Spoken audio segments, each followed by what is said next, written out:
Okay, let's carry on. Objective letter B, closing entries. Now, what do you think we start with?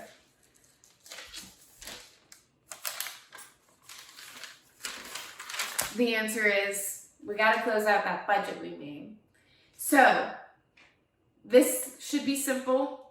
We just have to do the reverse entries that we made when we established the budget. So if you want to put page 1 next to page 4 in this scenario, we can just do the reverse of what we did on page 1. And so we're going to debit appropriations for the amount of money we were approved to spend at the beginning of the period. And we're going to credit estimated revenue for what we thought we were going to receive at the beginning of the period. And the difference would be the fund balance account, the plug number. We're going to back that out as well. And so we closed all of our budgetary accounts. And then at this point in our exercise, the encumbrances have a zero balance. So we don't have to worry about closing our encumbrance accounts. We've already done that. And revenues and expenditures that actually happened during the period need to be closed as well. And this can either be shown as multiple entries or a compound entry. I showed it as a compound entry. And so we're going to debit revenues for the revenues received, 865, and we're going to credit line by line each expenditure we made, because remember, this is, GASB suggests we use this method for reporting. So we debit revenues, credit salaries expenditure, credit repair expenditure, credit rents expenditure, credit utilities expenditure, credit other operating expenditure. And then we also have to credit those accounts we created, equipment expenditure, and credit supplies expenditure to close our revenues and expenditures. And if I did my calculations correctly, our revenues are equal to our expenditures. Good, that's what we want when we're doing the accounting for governments and not for profits. It's okay to have a credit balance in the fund balance account, credit balance in the fund balance account. But in this scenario, we spent what we were given. So no entry is made to the fund balance. This helps us arrive to our answer to the question asked on letter C. What would have been the difference in year-end financial statements, if any, had the county not made the budgetary entries? So let's think about this. We have to go back to, what is the budget?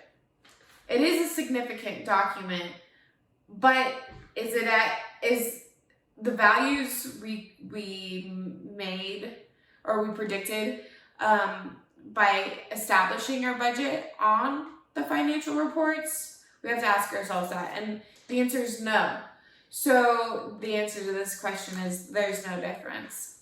And when I was initially posed this question, I thought, I showed an example of the T account for the fund balance, where on the left side we have our appropriations and our estimated fund balance of 850 and 10 respectively.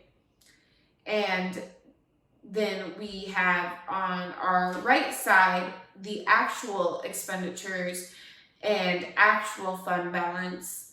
And I saw that what we predicted was less than what actually incurred.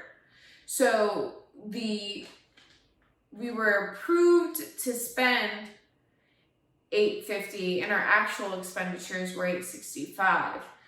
And so that kind of made me think there is a difference, and we need to be reporting this. But the answer is actually, even though the estimates were less than what actually occurred,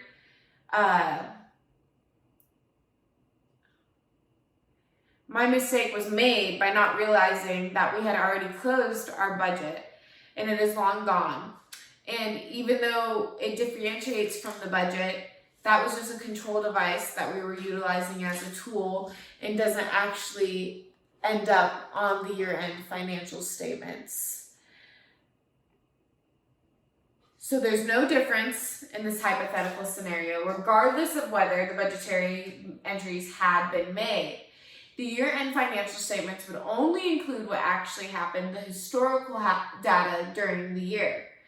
The predictions were made in the budget when we created it in the first step, but then we closed it.